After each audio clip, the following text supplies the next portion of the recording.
Agent लोक आहेत इथंशी राजकीय नेते दलाली करायला आहे कंपनीच्या स्वार्थासाठी आलेले आहेत. त्यांना गावाशी काही घेणं देणं नाहीये. कंपनीची बाजू मांडण्यासाठी आज ते लोकांमध्ये उभे आहेत.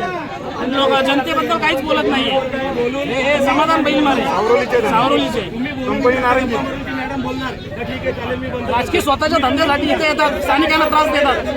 आमच्या गावाला धोका आहे, आमच्या गावासाठी धोका आहे. ते बाहेरचे लोक सपोर्ट करतात, पण आमच्या गावाला धोका आहे या गोष्टीचा. आज काही ठिकाणी झाले तर काय माहिती नाही कंपनी आतमध्ये, पण आमच्यासाठी आम्ही घरदारा सोडून पळालो. एवढा मोठा प्रकार हा झालेला आहे, तरी पण कंपनीला काहीच देता नाहीये. एजंट कोण आहेत एजंट कोण आहेत दलाल आहेत, आजूबाजूच्या गावातलेच आहेत, कुठले आहेत, साईडच्या गावातले पण आहेत या गोष्टीमध्ये. त्याच्यामुळे लोकांच्या आलेत आता कंपनीची बाजू मांडतायत सावरोलीचे.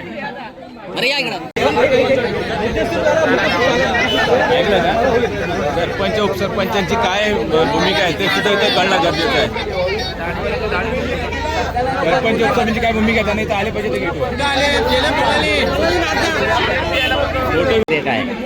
अतिशय दुर्दैवी घटना आहे ही. खरं म्हणजे प्रशासनाचं काम आहे. तहसीलदार इथे नाही आहे, प्रांत ऑफिसर नाही आहे, कलेक्टरचा कोणी रिप्रेझेंटेटिव्ह नाही आहे. मी सकाळी तहसीलदाराशी बोललो, प्रांताशी बोललो की बाबा तुम्ही जाऊन लोकांना शांत करा तिथे, कारण पोलीस यंत्रणा सिक्युरिटी आहे त्यांची.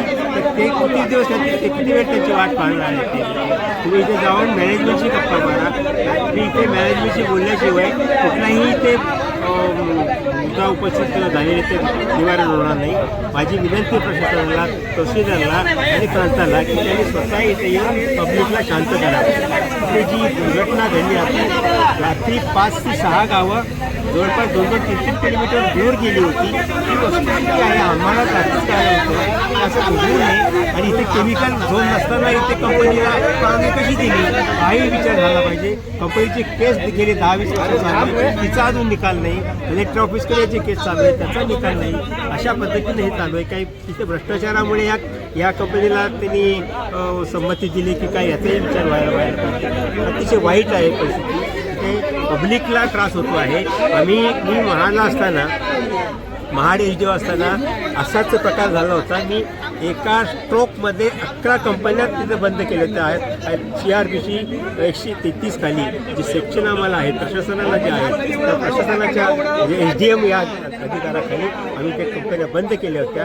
त्यांनी जोपर्यंत प्रोटेक्शन लोकांचं होत नाही तोपर्यंत त्या कंपन्या चालू केल्या नव्हत्या. गेले 8-10 दिवस त्या कंपन्या बंद होत्या. असं प्रशासनाने इथे लक्ष घातलं पाहिजे. पोलीसने लक्ष घातलंच पाहिजे, परंतु प्रशासनाचं कर्तव्य आहे की या इथे येऊन त्यांनी मॅनेजमेंटशी बोलावं, पब्लिकशी बोलावं. आणि जे इथे जो मॉब जमला आहे त्या मॉबला तुम्ही शांत करायचं ते प्रशासनाचं काम आहे, बाकी कोणाचं काम आहे. आणि थोडं